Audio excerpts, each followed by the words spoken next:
Good morning, everybody. Welcome to Saturday School. Hello. Hello. Just wait for you to jump on a second. Very organised, coming on early. Good morning. Hello, everybody.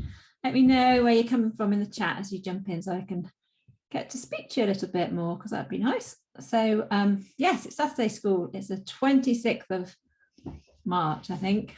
I don't know what it is, but the sun's out. So we are happy this morning. We are going to talk about doing something that's really, really important to grow your network this morning with me. And then we are going to have Jeremy coming on, and he's talking about YouTube. Good morning, Hazel. Nice to see you. Thanks for coming along. Yeah, good to see you. So let me know where you're coming in from if you're just jumping on. And then we'll get started in a moment. Here we are again, Edward. This is like a big party, isn't it? Hazel, Edward, who else do we have? We have Alan normally. Who else? Loads of you. I can't remember all your names. I know it is, isn't it? It would be, life would be so much better though if we could chat rather than me. It's just like all me, isn't it? Me. I want to talk to you lot. Let me know what you're doing. Morning. Hey, Andrew. Andrew's in the house. Morning. Hi, Alan. See, I remembered Alan. I try and remember everybody's names. I sometimes can't even remember my children's names, so I call them the wrong names. But I think that's when you get old, isn't it? You start telling them, you can't keep calling them. Peter's in the house. Hello, from Gosport and Manchester. Fiona. Hi, Fiona. Morning. I don't recognise your name, Fiona. So maybe you've been quiet before. I don't know if you've been along. But I'd love you to ask me questions if you have other things you want to ask me around all sorts of things, marketing, building communities, software. I mean, I kind of, lots of things I've kind of put my hand to. So don't ask me about books. Clearly, I don't like books. I've got so many books. They're all business books and personal development books. Hi, Luther from London. Oh, you're selling your car. Excellent. You're getting a new one, Edward. Tell me about the car. I want to know. So what rooms are you coming from this morning? Tell me that as well. I'm in my office. Exciting. My candle's burning because it smelled a bit funny. I think that's the dog that made it smell funny. She's in here as well, paying attention. So yeah, let me know where you're coming from. Let me know about the car, Edward. Selling cars and all kinds of things like that. So VW Golf GTI. Oh no, bye. Although that sounds like it's got uses loads of petrol. That's what I'd say. Because obviously I'm a petrol head, know all about these things. Moving on to something better, maybe. Sad. Some boy racer will be in that next, won't they? So let's stop waffling. This is Saturday School, and this is me, Claire Perry-Louise, and we're talking about something that is something we just need to keep talking about and doing, because you can do it. You're getting a Toyota Yaris? Oh, Edward, that's very sensible. So sensible. That's what happens. That's what my next car will be, Toyota Yaris. I've got a Mini now, and then before that I had a Beetle. And then what can I go for after that? Something less sensible. Economy car, yeah, probably is, isn't it? I'm not really being mean. I'm sure Toyotas are very good, but it doesn't sound as young. It does sound older. Anyway, I diverse. Although I could tell you, actually, Simon got these fancy cars, as you can imagine. And then he changed, his car was so fancy. I think he got some Aston Martin, and he couldn't take it anywhere because it was too fancy. So then he's downgraded to something else, which is probably still fancy in his world, but he says the thing that's so much cheaper is much better. So don't get fancy cars, it's the moral. Yeah, that's the thing. Right. Just like, Claire's going off topic. You've come here to learn, not talk about cars. Right, so this is me. I think you all know me already. So I used to be a solicitor, and then I became an entrepreneur. I did Simon Coulson's course, which catapulted me into the world of entrepreneurship. And pretty much the stuff I'm sharing today is how I got all the things that happened to me to take place, and how I built my network, how I ended up doing joint ventures with really great people, and work with Facebook and other big companies. And the reason I'm sharing this is because sometimes we can get a little bit overwhelmed early on and think that we need to put loads of money into building up our business and we don't necessarily need to, because there's things I'm going to share today which you can do without having any money.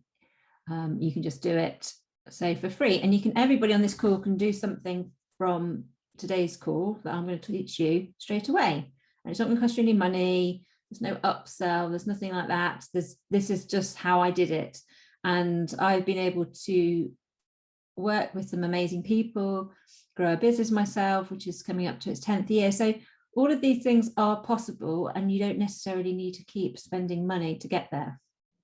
So in essence, we're talking about how to grow a high net worth network, because obviously we want to be connecting with people who do want to buy our services and do want to grow their own businesses, and being in the right network is really, really important. So if you look at the people who, say, the 5 people you spend the most time with, it really can really define where you're going as a person. And maybe that's the first thing you should do this morning. So you've got a piece of paper, just write down the top 5 people who you spend the most time with. So you've got your phone, you can just write it on your phone. But think about those 5 people. And as you think about those people, think about what qualities they have, and are they, morning Billy, are they expanding you and growing you as a person, or are you around people who are negative and bringing you down and have a different approach to life?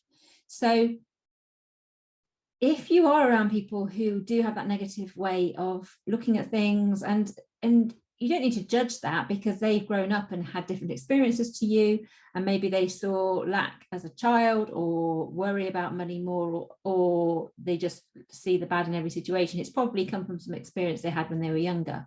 So, but if you spend time around those people, it's going to rub off. So an easy example would be if you want to stop drinking or stop smoking, or similar things like that. If the 5 people you're closest to spend every Friday drinking in the pub and Saturday in there as well, and they're smoking, it's going to be so much harder for you to create a new pathway for yourself, because you'll be surrounded by people who are doing similar things to you. So it's really, really important that you think about those 5 people. So look at your list, and maybe there's somebody on that list that probably you could do with reducing your time around and filling it with somebody else or some other activity.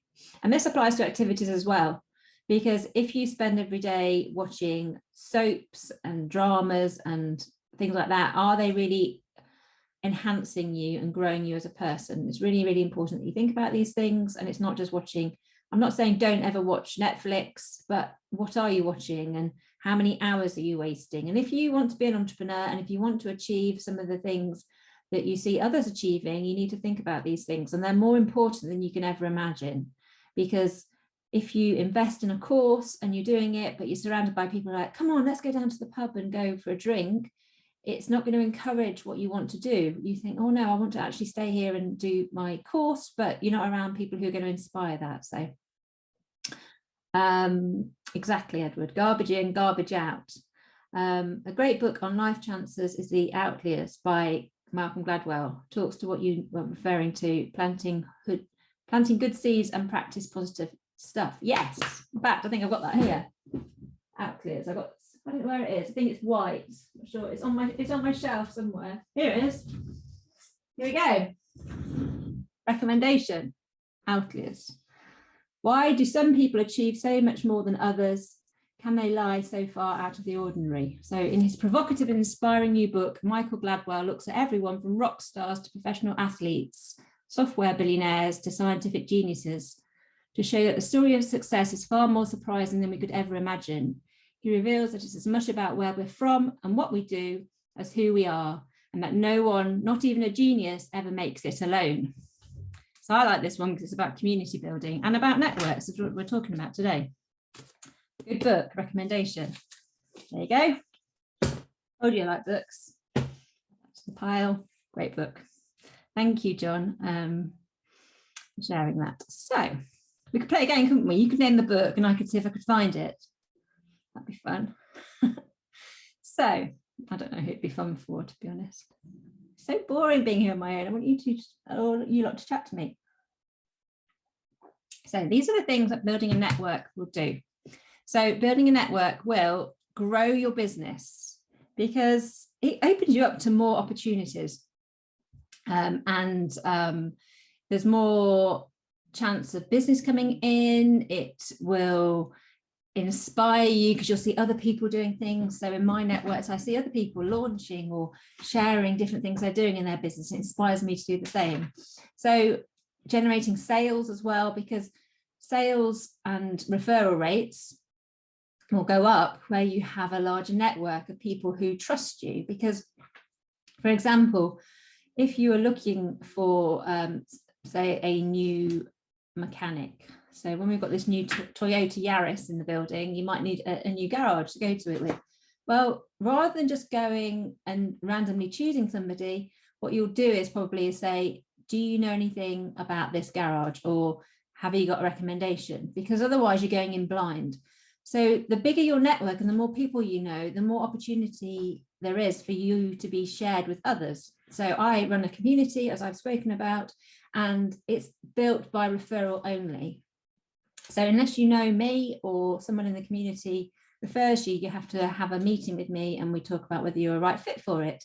And it's really, really important so that you find the people who will help you develop your goals. And we're going to talk about that in a moment. So the other thing is it will reduce your marketing spend, because if we're doing things like marketing and it's known as having cold leads. So cold leads are people who've never heard of you, and it's trying to tap into those people who accidentally come across you and then just sort of fall into it, as opposed to warm leads. So if I put out an offer to you, it would be a warm lead because a lot of you have been on these calls quite a lot for the last year or so, and you've got to know me. So, and I've spoken lots of times. And so if I sent you an email saying, would you like to come and join this course? You would already know me. And so you'd be more likely to purchase from me, because we are more likely to spend money with people we know. So there's some of the great things around building a network, which is really important for you to know about. So where do we start? Okay, so this is really important. And I know it looks really boring and you think, I've read this in some books, but the experience I've had over the years has shown that this is one of the most important things. And I've shared this before, that I have been at events and been in certain environments where when I've left those environments, I haven't felt quite great. So do you know, if you go to an event and then it's really aligned with how you are thinking about things at the current moment, and then you have great conversations with people and you come away and you feel really high, you feel really excited. So it happens all the time, and it's not good or it's not bad. So people on this call, some of you will not resonate with me. You'll think I'm too, well, Simon often says I'm too fluffy. You're too fluffy, Claire. Like, don't be fluffy. But he's very like that. He doesn't deal with relationships and fluff and stuff. He's just not like that. But that is absolutely fine. It doesn't make him right and me wrong, or the other way around. We're really, yeah, fluffy's good. Thank you, Fiona. I know, God bless Simon. God bless Simon. Yeah. See, we need more fluffiness. Not completely, but ultimately we are humans dealing with humans, and you need to connect with people on a level. And I believe there's opportunities for everybody to be successful in some way. And I think it's really, really important that you're authentic and you're sharing from an authentic place, because if you try and be somebody else or try and copy somebody else, you'll never really be able to do it, because you'll come unstuck. And people can feel it, like you can feel it. Like a few weeks ago, I kind of got tricked into this meeting, and I kind of realized about an hour in, and I just thought, this does not feel right. And nothing exactly was off, but I was like, this doesn't feel right. And then I felt really uncomfortable, and then I had to leave. So we do need to lean into our intuition and how we see things. And values are really important, because if you have the right values, you're going to have more longevity with people as well, because you're going to connect with them and have things in common, and that builds us up as humans, because one of the fundamental needs of humans is safety, and we need to feel safe around people, because if not, we are going to be on edge and create all stress hormones and all of those things. So it's really important that you know your values, and when you know your values, you will be able to attract people who share similar values. So it's really good to share your values, and I did this recently, and I was more specific about who I wanted to attract in the situation, and it really worked. So it does work. Edward says, I know, yeah. So Edward says, the problem is it takes balls of steel to be yourself and not just blend in and show you for you. We're not conditioned to be like this in our society today. That is 100% true, Edward. It is so difficult to be authentic. And to be honest, honestly sharing with you, this has been my thing for the last 9 years. I've been in these circles. I've worked with some of the best people. I've seen it from the inside. And so often you feel like you've got to be somewhere. And I've had 30 plus mentors, high level mentors from all around the world. And they've said things to me like, do it like this, Claire. This is how you make a sale. Do this, promise this, do that. And it doesn't resonate with me. And I tried it, and ultimately it didn't work out. Like, I actually got one of the sales, but it just didn't work out long time, because it was not me. And it's so hard to be authentic. And to me, this is where I'm kind of putting my flag in the sand, so to speak. And I've built a community where we do talk authentically about what's going on for us. And just because I'm no more special than anybody else on this call, and we've all got it inside of us, and we've all got a voice that we need to share with the world. It's just that we need to stand up and say, this is what I believe in. And it's hard to do that, because like as Edward says, we're conditioned, we're told as children, don't do this, conform, do this at school. But actually, I'm saying there is a different way, and this is how I kind of live. So this is being recorded, Shahina. I don't know what they do with it, to be honest. It could be on the YouTube channel. I think fluffiness doesn't get sent out by email, apparently. I don't know. Oh look, my case study didn't work. It has not showed up. My case study, that's not very good, is it? Let me have a look. I will show you in real life. So let me share my screen with you. Let's share one of my millions of tabs open. So let's have a look. We'll go into Google Chrome. Let's share that. Okay, so here is my case study. So this is my community. It's not LinkedIn. That is also another community. And this is a good place. Let me know if you can see my screen, because I've just gone off piste and I've lost you. Where are you? I've lost my chat box. Come back, chat box. I can't see you. Where are you? Okay. If you can't see my screen, let me know. So this is my case study that's not showing up on my presentation, Like-Hearted Leaders Community. So this is a community I set up, I've told you about before, and it's about bringing leaders together so we can have those conversations that people don't necessarily have. And when I set this up, I set up a set of values, and these values are they're kind of like those guidelines. They sort of outline how we do things in the community. I'm going to share them in a moment. So thank you, Andrew. This is a work in progress, and I keep saying this. Well, I try to say it all the time. This has changed so many times. So this is I did this website myself, and I tried to make it less cluttered, and I just changed it. And anyway, so this is the current version. So the point is if you read this, you will get a feeling for what Like-Hearted Leaders is about. And if it doesn't resonate, you're not going to fit into this community, and it's not going to give you the values that it gives other people who share similar things. So I'm going to share some of the values. Yeah, I did do it, Edward. Thank you. Thank you. I actually really like designing stuff. It just takes forever. So I kept going, like, go simple. That's my other piece of advice today. It's like, just go simple with stuff. I've done so many iterations of it, but yeah, so we need to go back to my, Canva now. I don't know, my presentation, that was rubbish, wasn't it? Why could it not load properly? Let me just see. Right, let's have a look. We'll stop share on that. So if you've got any questions, it's on the YouTube channel. I'm on the YouTube channel. Peter, this is good, isn't it? Claire has made the YouTube channel.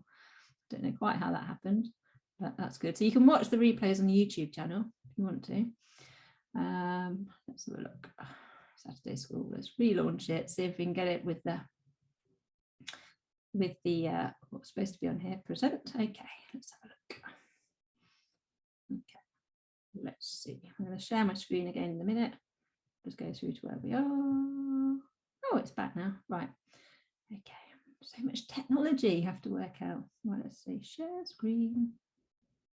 Okay, let's share the screen. Okay. Share.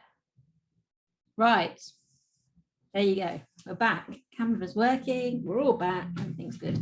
So we're still talking about that. Let me know if you can't see my screen. I think you can. Okay. So Sheila says, people I know have lots of money and success. They will get ideas from me, but share nothing to help me. Well, the thing is, Sheila, is they're the wrong people, because I've come across lots of people who are so generous of spirit and who share and help and give advice. And if you're around people like that, and sometimes people are like that, and I have experienced that myself. In fact, I experienced it last week. So I understand what you're saying. They're just not your people. So find some other people. That's what I'd say.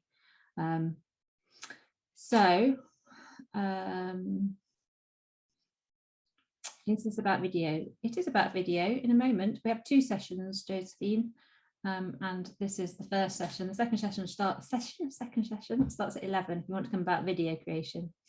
So here are the values. So, but if you want to do the video creation, or if you're going to stay on and do the video bit afterwards, learn about YouTube, all of the things I'm sharing are really, really important for the fundamental foundations of business. So whatever you learn and anything else, so if you're creating videos on YouTube, who are you talking to? What kind of values are important to you? Who do you want? So if you're doing health videos on YouTube, you know, what are your values? If you're trying to promote a business about health and you spend no time exercising and the rest of the time eating junk food, there's going to be that disconnect, and it's going to feed through everything you do. So I know this might seem boring, but it's really, really important. So here's some of the values that, these are the values that define the culture of like-hearted leaders. So we are purpose-driven, so we all want to make a difference. We seek opportunities to amplify others. So it's like we were saying, I was just saying in the comment about being around the right people. And like Sheila said, like, be around people who do want to amplify you and do want to champion you. And because then it's a reciprocal relationship. There's give and take, and you build it. And these things are built over time. Relationships can't be built just overnight. They build over time. We also want to champion the creativity that resides within all of us, because I think lots of people, including myself, feel, oh, well, I'm not the creative type, or I'm not the arty one at school. But creativity isn't necessarily about creating art. It's about, we all have creativity in us. It's just about so much more than drawing a picture, because no, I can't draw pictures, but I am very creative and I look at things in a different way, and we all look at things in different ways. So let's champion that creativity. So something else about the community is being open-minded and developing the courage to go deeper with connections. So being vulnerable and equal amounts of give and take, and sharing the conversations in your head, because we do look at people who look successful from the outside and we think that they know all the answers. But actually, if you got inside their head, you'd know that they're going through the same questioning and the same things that we're holding ourselves back from. So members of my community, you know, growth and contribution is non-negotiable. Like, we want to grow as people, we want to help each other, we want to contribute to other people. It's really, really important. And this is the thing about anything. The last value is about commitment, because if you show up once for a session and then never come back, you're not going to build those relationships. So the strongest things and the strongest relationships, if you think about your family or your friends, who do you have the best relationships with, or the strongest relationships with? Like, you'll say, I've got a friend from university. Like, our relationship is so tight because we've known each other since we were 18. And you know, those kind of relationships will get you going through the dark days. So I want you to think about what your ideal network would look like. So who would be in your network? And it's funny, when I've changed, I've gone through different processes and different communities I've been a part of, and then I've kind of outgrown them, and I've wanted to go into the new kind of a new space where, so the communities that I'm part of more now, there's one called the Do Lectures, and the Do Lectures have lots of, and if you're interested in TED Talks, the Do Lectures, look them up. There's lots of talks online. They're about purpose-driven businesses. It's more creative. It's really inspiring. They want to make an impact in the world, all of these things. So I now am around people who are part of the Do Lectures because it feels more connected and aligned with who I am. So, yes, so definitely think about where you are feeling more alignment at the moment, and then maybe you need to move on from other communities that you're part of. So have a think of what your ideal network would be like. So maybe if you're in fitness, you want to be around people who are in that industry. Maybe they're running retreats, maybe they're personal trainers, all of those kind of things. It's really, really important you think about it. Because what happens is we will seek out, or we will be more alert to things when we know what we want. If you don't know what you want, you will not necessarily attract it as easily. So I wanted to get more involved with the Do Lectures, and I had this thing in my head, like, I don't know how it's going to happen, but I really want to be more connected with them. And I've been around them for a couple of years now. And in the community that I was just showing you, we as a community, somebody in the community said, what we want to do is we want to create a book for the community. They're a designer, and 27 members of the community have written stories that are included in this really beautiful book that's coming out next month. And it's a coffee table book, and it's 180 pages of just beautiful stories, and it's creative and it's just wonderful. And the founder of the Do Lectures is writing the foreword for it. So that connection, you know, that's a big deal, because David Hyatt is, he's a really great guy to be around. He's got lots of experience in advertising, and he's done lots of things. So that's what I mean. You need to kind of have in your mind, where do you want to go? Who do you want to attract into your networks? Because yeah, that's it. Yeah, Do Lectures, Edward. Really, really good. Just David Hyatt, is his surname is spelled like that. So David, he founded with his wife, what's it called? Howie's, which is has anyone heard of Howie's? It was I think it was like a surfer kind of outdoor organic type thing. And they create clothing, and they got bought out by Timberland actually. And him and his wife live in Cardigan in Wales, and there was a jeans factory in Wales, and they used to create all the jeans, and not everybody, but a large percentage of the community in Cardigan worked in the jeans factory. And then what happened was that I think Marks and Spencer or something had all their clothes built, all their jeans made in this jeans factory. And then Marks and Spencer, they realized that it was cheaper to get them manufactured in China or somewhere abroad. And so what happened was all these master jeans makers lost their jobs, and which was a massive impact on the community. So David and Claire Hyatt, they decided that they were going to make it their mission to give 400 people back their jobs in Cardigan. So now they have opened up, years back, they opened back up the factory, and it's called Hyatt Denim, and they create jeans that last for life. They're repaired for life. They're more expensive, but they are made by these amazing, I can't remember what they call them, not tailors, but they're absolute masters in their game, and they make these beautiful jeans that last forever, and they've given people back their jobs. So, and it inspires me having that extra purpose. It's not just about the money, it's about real people, and to me that's what's really, really important. So think about what qualities people have that you want to be around. So David Hyatt inspires me because he's creative. He keeps things simple. Like all my inspiration has actually in the last couple of years come from him. He's truthful, he's authentic, he doesn't promise more than he gives. All of those things, they resonate really strongly with me. And that's why I find it. Yes, yeah, he is, Billy. He's super inspiring. And if you follow him on LinkedIn, he just writes stuff and he looks at stuff and he observes it and then he writes about it. And it's really inspiring. And I definitely think it inspires everything that I share. So think about that, like, and where do those people spend their time, and be around those people. So I've been to an event in Wales last August, and it was so wonderful because my values connected, and I knew that I would connect with everybody at that event because we're all on a similar journey. And I never stopped talking. I mean, I know you're surprised at that, but seriously, it was so good, so good. Yeah, definitely. Yeah, it's so satisfying when you share the values. I know I would. You would never know it, would you?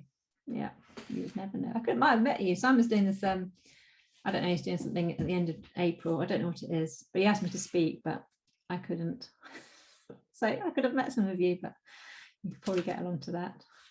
Not get a word in edgeways, but he gave me half an hour on community. I was like, no, we need more than that. Community is much more exciting. What was that? Dave says, can you join my community? So you can go onto my website if you want to join it and book a call in with me, and we can have a conversation see if you're a right fit for it, if you're a purpose-driven entrepreneur, and if you are a right fit and you on both ways, not just from my point of view, from your point of view, you can join, and it starts at £5 a week. So yes, it was actually free, but the community basically pinned me down and said, we're paying for it. We've got to pay for this, because I put a lot of time into it and pay for all the software. So it was free, but now it's £5 a week, £20 a month, in fact. So I've got a question in here. Dave says, what process did you use to build your community and the platforms? So my community, so the like-hearted leaders, that started off, so if you're going to build a community, you need to have something that's going to connect you. So either a shared identity, so marathon runners, for example, or a shared experience, or a shared passion, something that connects you. You've got to think about why people would come together in the same space. And so my community started because we were on this course by David Hyatt, which is called Keyboard CEO, and it was about how you run a business when you're the only person in charge. So you're like the keyboard CEO, you're the CEO of everything in your business. So people came together, and the Do lectures have got a certain vibe about them. So the people who are connected to them and feel inspired to watch their stuff, so we'd already got sort of similar values and shared values to as it started off. And then when that course finished, I asked the Do lectures, can I carry on these conversations, because we were having breakout rooms. And then all I did was I said to people, who wants to carry on these conversations? I'm going to book a Zoom call on Thursdays and Fridays. Initially I did, and then I invited people along. So I did all the things that I know how to do in community and invited people to come. And then I like facilitating things. So that's how I did it. And the platforms I used, I started off with Zoom, and then I used Kajabi we do masterclasses. So I like to listen to people from the community share their expertise. So we've had masterclasses on color psychology, we've had them on intuitive eating, we've had them on Excel spreadsheets, we've had them on community building, as you imagine, with me, innovation. We've had so many different masterclasses, and they're all recorded and then shared on Kajabi. So that's my process, Dave. It's different every time for community building, because you need to find the space where your people are. So if you're doing a Facebook group, are people using Facebook? Because not everybody's using Facebook anymore, including me. And I built my whole network through Facebook, everything. And now I don't like it. So hopefully that answers your question, Dave. Yeah, hopefully that answers your question. So look at who you want to attract, and then divide it into two, your list. So online and offline. So offline, so think about what types of events they attend. Can you go and attend the same event? So like I was saying to you about the Do lectures, I went to the event and then I got talking to people, and it's interesting when you're in the same kind of networks, things spread. So people were talking to me at that event and say, did you create LHL? I was like, yes. And I've heard all about like-hearted leaders. And it just kind of spirals because you've got the community around you and the network. So it's really, really important. So that you think about the things I'm saying. Offline, do the people you want to connect with run their own events? You can use tools like Meetup. You can look at websites or Eventbrite, that kind of thing, and have a look at people who resonate with you and maybe attend, support them, or do things like, if you see someone doing an offline event, can you write a post about it or share it on your network? Not because you want anything for it, but because you want to build relationships. It's really, really important.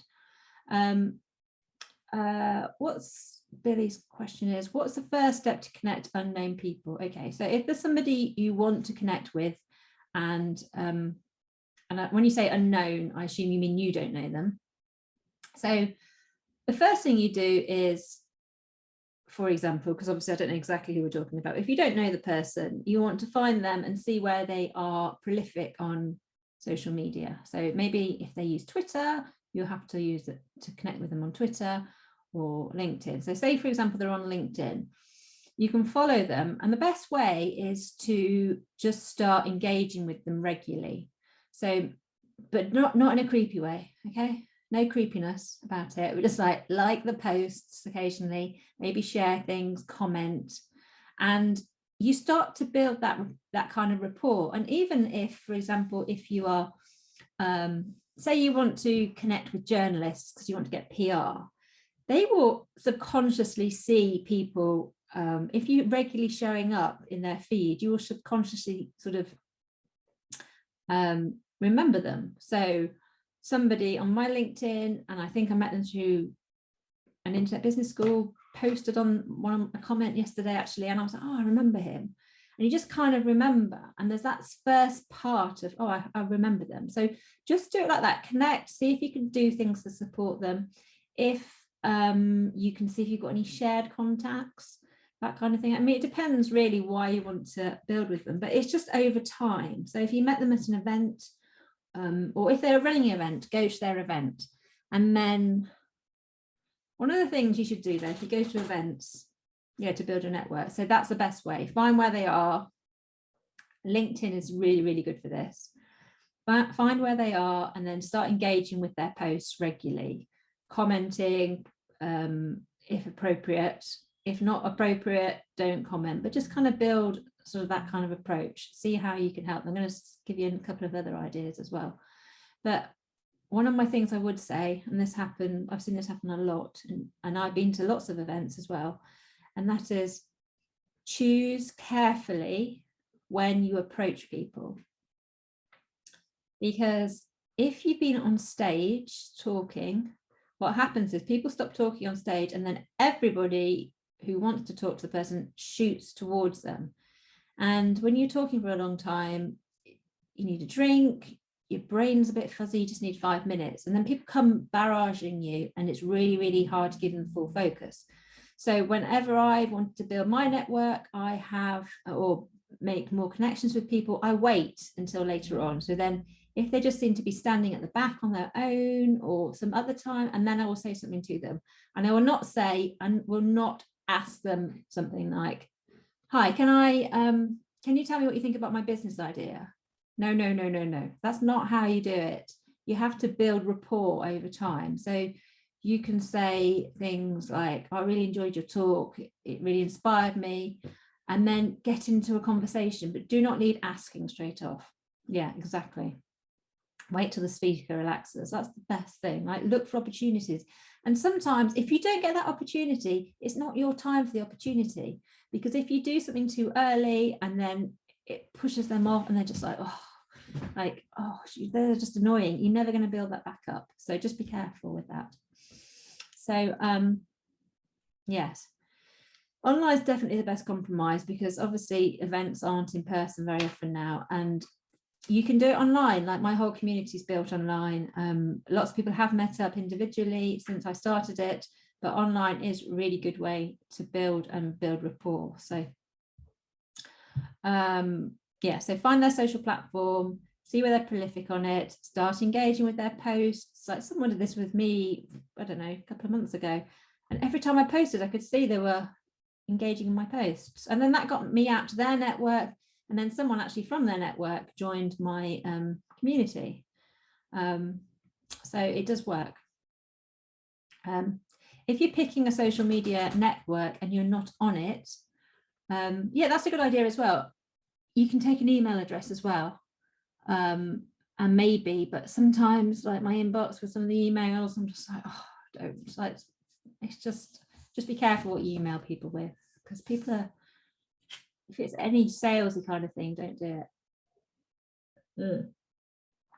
But I also think, I haven't actually done this, I think you're as good to pick, write down, these are the 10 people that I really want to lean into connecting with on a deeper level for the next 2 weeks. And you write them down, and then every day you check their posts. And another good thing you can do as well is, say you saw somebody write a post and you could say, oh, I could connect you with this post and share, or connect you with this person, or this person's been talking about similar things to you, I'm connecting you, or anything like that, just anything out of the ordinary. So yeah, pick one pick one social media platform that you like, and do it really well. So I've shared this a couple of weeks ago, or I've shared it probably lots of times, but I started on LinkedIn. I mean, I've been on LinkedIn for a few years, but I haven't used it regularly, and I committed to it. And since I think it was the 20th or something of December, I've posted every single day. And sometimes I don't really know what to post, and so I just share somebody else's post or highlight somebody else. So it kind of builds my personal brand, builds my network. It shows me up on there all the time. There's really good reach on LinkedIn. So don't try and be in too many places at once. I used to share on Instagram all the time and I got bored of it. So I just said, hey, I'm going to LinkedIn, and I haven't shared since. So yeah, there's so many. You need to find the presenters of Simon's that you really want to connect with, who are really aligned with what you're doing. And that's the thing, remember that as well, because sometimes if you are in a place doing courses or doing presentations, you will get lots of people messaging you, and sometimes it's really hard to keep up with things as well. So but think about why you want to connect with the person. So yeah, growing a network of high network clients, securing lucrative contracts as a consultant, and securing quality joint ventures. These are the kind of things you need to do. And these are the things that I've done over the years. So grow your personal brand. So that means doing things and taking opportunities of things which will help you be more visible, and which are in alignment with what you're doing. So for example, I'm a business book awards judge, and I'm in my 4th year of doing it. And one of the reasons I do it is because it builds me up. The business book people share about me. I meet other business book writers. I meet other judges, and it's a really good way to grow my brand. So what can you do in your industry that would be similar to something like that? So that's one example. Yeah. So and the thing is, Billy, is what you're saying is if you have, everyone's got a unique experience, and if you're disabled, there could be things that you could, that experiences you've had, which you could share, which would help other people in a similar situation. And because you have lived that life, you're going to be in the best position to help people who are already in that position. So would I use TikTok as part of building a community? I mean, TikTok, I don't use TikTok, but yes, it's a good way to build community. Although I could go deeper into community. So there's 2 different parts. Sometimes you feel like you're building community, but you're actually building an audience. So the way I define community is where people have shared interest, shared passion, shared vision, and it's moving people towards feeling that sense of belonging.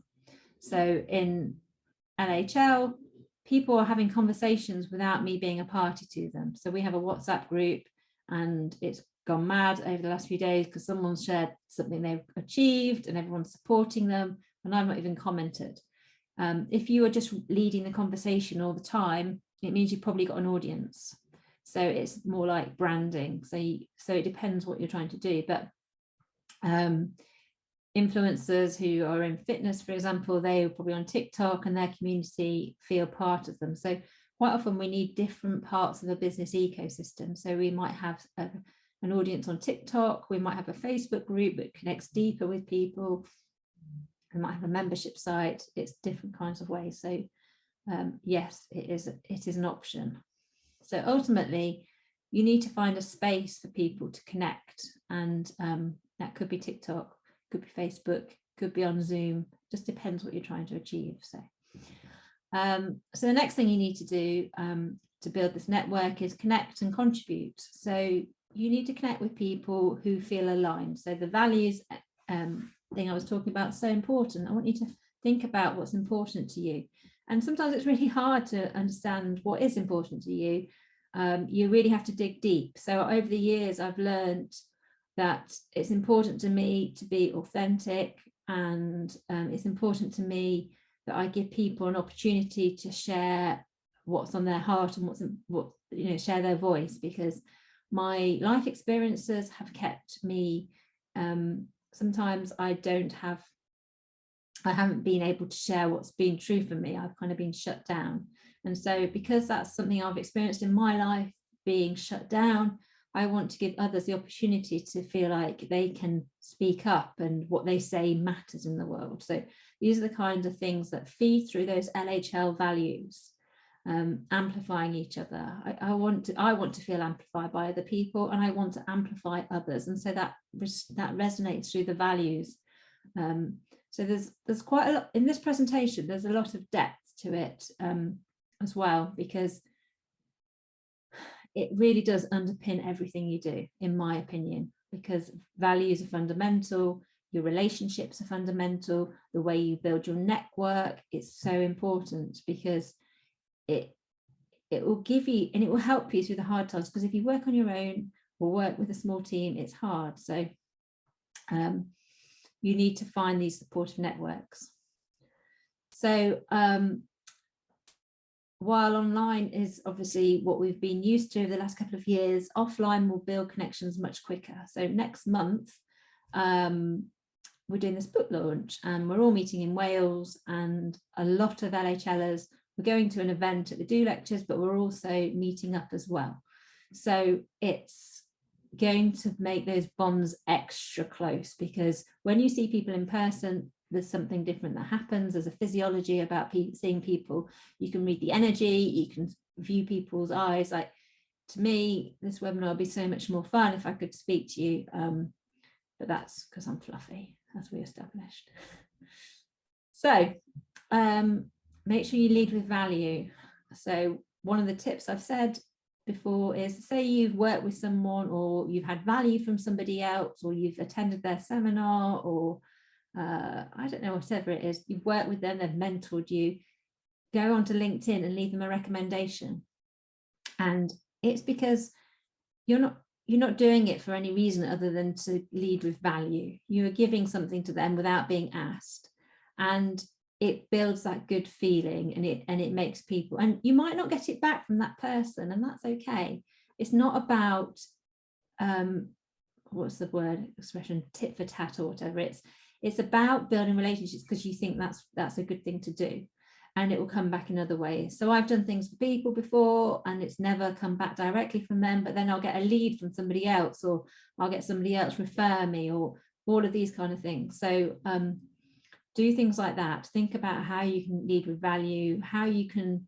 So somebody in my community said to me that she'd been part of another community, and she said the difference which really stood out was that I supported her and shared her posts and shared about her business, but that didn't happen in another community. And it doesn't mean it's wrong or right, it just means that's my way, but it stood out for her. And I think a lot of people don't support other people as much as they could, and I think it's a good way to be. So that's that one. So here's how I built my network. So that was years and years ago. One of Simon's courses, probably, I don't know, I look quite young there. Probably 2016 probably, or 15. So I used to go and help for free at my own expense. You had to pay for the hotel, travel to London, spend 3 days, but you build networks. And you look at it 9 years later, I'm still working for Simon, doing these calls, and on and off working for Simon, or occasionally, doing consulting for him. So it does build up. And on the right, that's with Daniel Priestley. That again is helping at his event in London. So it builds networks, and I'll show you what the result of that was in a moment. So contribution, don't forget it, it's really important, really important. And in fact, if you could take one thing from today's session, it's the contribution factor. Like, how can you add value to others? So here's some examples. I touched on them a few slides back, but can you make a connection for them? Who do you know in your network? So I was speaking to David Hyatt, and he isn't connected with Daniel Priestley, who I know. So there's a classic example of connection. So David would like to speak to Daniel. I can make that connection. I'm in the middle. So it's a benefit for both people, or all three, because I get kind of brownie points for being that connector, and they get to connect to each other. So there's an example. Can you refer someone? So think of somebody who might need their services. Again, that's something you can do as well. It's just easy. It doesn't cost any money, but it's building. And the thing is with this is it's a gradual step by step process. Okay, so everything we learn, whether you're setting up a YouTube channel for the first time, it doesn't look great on the first day. So if you think about, if you've ever heard of Gary Vee, he is an entrepreneur, online marketer, prolific marketer. He started off with something called Wine Library. Well, I think it's called Wine Library or something like that. And he was doing these YouTube videos about wine, and no one watched the first ones. And he went on and on and on, and now he's mega successful. He's over all of the social media platforms, but it takes time. So yeah, it's Wine Library. Thank you, Andrew. So Wine Library. So, and what I like about him is he will say this. He's like, you need to put the time in, and no one watched his early videos, and it doesn't really matter that no one watched them. It just started off the process, and that's what's really important. Like, put some things in action. Like I did, can you give some time? Do they have an event coming up that you can support them at? What else can you give them? Can you give them a testimonial? Can you give away their book on your behalf? Give it to someone, say that kind of thing. It just builds that good feeling and that rapport, and ultimately relationships and having a good network of people will pay back time and time and time and time again, because networks grow.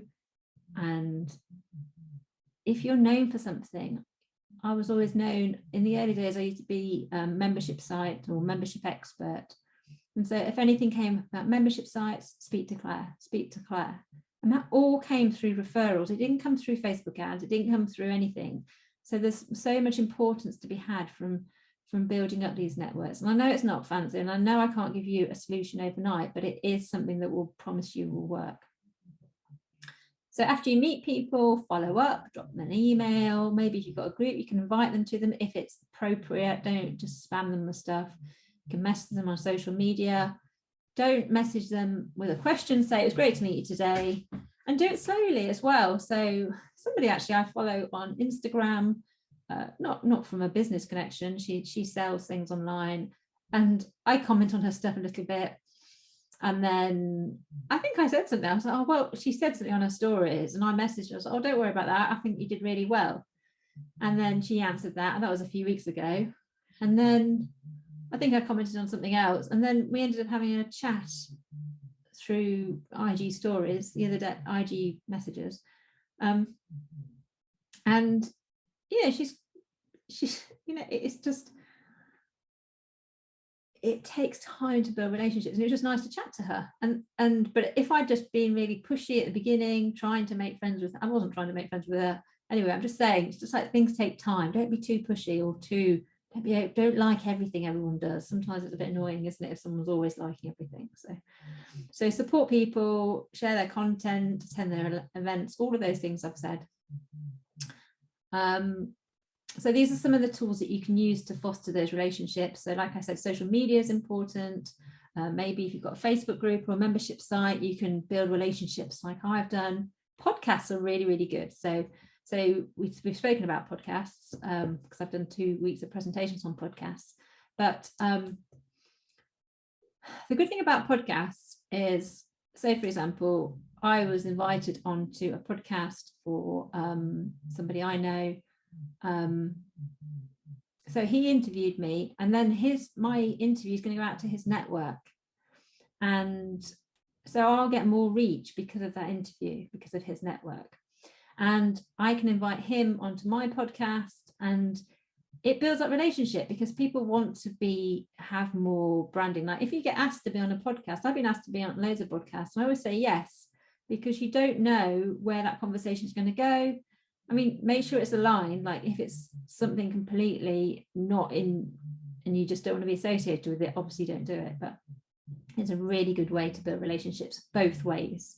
So people like to be asked, like, would you like to be on my podcast? I'm like, oh, okay. I mean, obviously some of the bigger, huge names might get bored of being on them, but take opportunities like that. And newsletters are a really good way to build relationships and people. So for example, I started doing a LinkedIn newsletter. I think I'm up to my 11th week. I'm not 100% sure. I do it on Fridays on LinkedIn, and LinkedIn sends it out to emails as well. And I was at school on the school run, and a friend of mine says, I love reading. He said something, so you're doing really well. I love reading your stuff. I said, what stuff? And he says, I read it all the time. I was like, what are you reading? I said, tell me one thing I wrote. And he told me one thing. So, so a guy that I've known since I was 18, who I saw at school, I am friends with him, but I didn't know he was engaging in my content. And so because he was engaging in my content, he would probably think of me if something came up that he thought someone was a good fit for me. But it's only because I'm top of his mind because I'm doing the newsletter. So see if you can do something like that. So think about what content will connect to your network and how do you post consistently. So think about what you're putting out there if you're creating content. And if appropriate, you could tag people in. But for example, David Hyatt, sometimes I tag him in with something on my post on LinkedIn, but not a lot because he's got a lot of people wanting his time. And so I don't want to keep tagging him in because it's annoying. Think about psychology. Why do people engage? What connects people? Why do you connect to people? Like, what are you looking for? One of the things is having shared values, shared experiences. You've got something to talk about. That's why people talk about the weather when you meet them. Maybe you need different content for different sectors of your network, depending on what you're doing. And then thinking about how you manage it. So when you build a community, how do you manage it? How do you create business leads? What value do you create? All of those things. And trust, how do you build and deepen trusts like the big brands do? So there's lots of things you can do about that, but think about how you build trust over time. It's small, it's often, it's consistency, it's showing up. All of those things are really, really important. So all of the stuff I've told you, and just to reiterate that it's not just me talking and I haven't implemented any of it. So what are the things that I've achieved from all of these things, just to give you an idea. So this is the Like-Hearted Leaders community. I started from nothing. I ended up on stages. I think I cut myself out of that picture. Oh no, yeah, I did. It says me in the corner at the bottom here. That is actually me on stage at Simon's event. This is another community I was part of. That's me writing a book. Obviously that's Simon. This is another community. These are mentors. These are people who've asked me to work. I've worked for Simon. I've worked for Alexi. I've worked for work with Facebook. This is Daniel Priestley. So all these things are putting in action everything I shared this morning. And here we go. We've got Shah, that's me at her MBE party. This is Robert Richmond, who invited me to Amsterdam, taught me how to facilitate this event that he charged 30,000 to be at. This is Richard. If you've been watching The Apprentice, Richard was the apprentice. I think he came runner-up a few years ago, Richard Woods. He asked me to speak at his event. That's me at the event. Like, all of these are not paid for things. These are people who have approached me. The Business Book Awards, like I said, this here in the corner here is David Hyatt, who I've been telling you about. So I got him to come on the Like-Hearted Leaders community call when I was in Wales. And so my community was really stoked because they're like, oh my gosh, you've got David Hyatt on the call, and now he's writing the foreword. So all of these things, and this is actually the front cover, or one of the covers on a Friday, the book that we're putting out next month. This has all come from everything I've told you. So the outdoor event, which is the outdoor event? Oh, that was in Bali, this one. This was in Bali. In fact, that's me in the middle speaking to these people. Yeah, that was Unconventional Life, that one was. I've done quite a few things. Crazy. So I think that brings us to the end in time, because I like to finish on time. Yes, 11 o'clock. Thank you, Hazel. Thank you so much. I hope you've enjoyed it. I just want you to take this away, read this bit. You can create these opportunities for yourself. You just need to get started, okay? That's all you need to do. Each of you can do it. I know you can. Nothing special about me at all. I just leaned into it. I gave value. I helped. I didn't always know where I was going to go with things. I just did things that felt inspiring to me. So that's the end of my presentation. I'm here next week.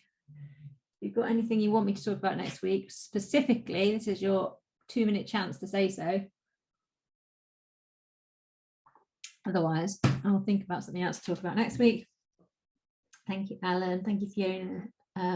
Thank you. That's kind. It's nice to hear. Where's the event in April, Claire?